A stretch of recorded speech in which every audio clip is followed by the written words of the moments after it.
लेकिन तेजस्वी यादव तो ये कह रहे हैं लगातार कि नीतीश कुमार को जो हमारा 16 महीने का कार्यकाल था वो पसंद नहीं आया। रोजगार की बात कर रहे हैं, स्वास्थ्य सुविधाओं की बात कर रहे हैं, बिहार में विकास की बात कर रहे हैं। और जिस तरीके से पप्पू यादव अब इंडिया गठबंधन में शामिल हुए हैं, उसके साथ साथ कांग्रेस पार्टी भी सीट शेयरिंग को लेकर सहमत हो गई है। तो क्या आरजेडी यहाँ पर कमाल नहीं दिखा पाएगी बिहार में, क्योंकि सबसे बड़े राजनीतिक दल पर चुनाव लड़ रही है?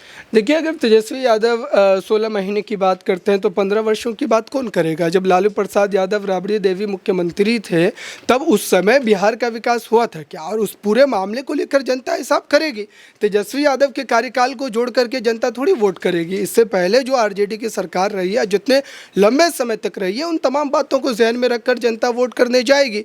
तेजस्वी यादव अगर ये दावा कर रहे हैं कि बिहार की जनता उनके साथ है, तो जाहिर सी बात है कि वो तो नतीजों में पता चल ही जाएगा। लेकिन मुझे लगता है कि लोकसभा चुनाव में जिस ढंग से नेताओं का जाना हुआ है एनडीए की तरफ, चाहे वो चिराग पासवान का हो या फिर जीतन राम मांझी का, आप सोचिए चिराग पासवान उस एनडीए का हिस्सा बन गए जिस एनडीए में उनके चाचा पशुपति पारस ने उनकी ही पार्टी को तोड़ने के बाद, उनके पिता के देहांत होने के बाद चले जाते हैं और जो है एनडीए में जाने के बाद उनको मंत्री भी बना दिया जाता है। तो अब उनकी ये राजनीतिक मजबूरी है कि वो भी एनडीए में चले गए हैं और पशुपति पारस नाराज़ होकर के भी एनडीए को नहीं छोड़ पा रहे।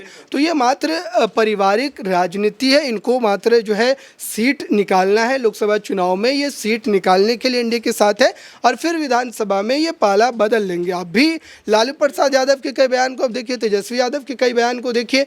उस समय जब बगावत हुई थी, जिस ढंग से तेजस्वी यादव या लालू प्रसाद यादव बयान दे रहे थे, तेज प्रताप यादव का बयान वायरल हुआ था। लेकिन इस बार जब नीतीश कुमार गठबंधन से अलग होते हैं तो तेजस्वी यादव कितनी शालीनता के साथ सदन के भीतर अपने पक्ष को रखते हैं, उससे साफ तौर पर यह पता लगता है कि ये जनता के साथ विश्वासघात है। और लालू प्रसाद यादव और नीतीश कुमार दोनों ही उतने ही इसके भागीदारी हैं जितना कि एक दूसरे पर यह आरोप लगा रहे हैं, क्योंकि जो दोनों ही जनता के साथ विश्वासघात कर रहे हैं। आज तेजस्वी यादव या लालू प्रसाद यादव लिख करके दे सकते हैं कि वो नीतीश कुमार को अपने गठबंधन में नहीं लेंगे। अगर चुनाव के बाद वो वापस से एक बार पाला बदलना चाहते हैं तो बिल्कुल वो नहीं देंगे। तो मुझे लगता है कि जनता इन तमाम चीज़ों को देखकर बिहार के विकास को लेकर, बिहार में जो है लगातार जो आप कह सकते हैं कई दशकों से जो जस की तस स्थिति बनी हुई है, उसको सुधारने के लिए कहीं ना कहीं एक विकल्प की तलाश करेंगे। और जनता के ऊपर वो है वो बात कि अब तेजस्वी यादव के साथ वो खड़े होते हैं या फिर वो एनडीए के साथ जाते हैं। नीतीश कुमार पर क्या एक बार फिर से भरोसा जताया जाता है, या प्रधानमंत्री के चेहरे पर नीतीश कुमार की नैया जो इस बार लोकसभा के चुनाव में पार लगती है। बिल्कुल, यहाँ पर तमाम समीकरण बन रहे हैं जिस आधार पर तमाम नेता एक दूसरे पर जुबानी तीर छोड़ रहे हैं। अब देखना ये होगा कि जब 4 जून को लोकसभा चुनाव के नतीजे आएंगे तो किसके सर पर सत्ता का ताज सज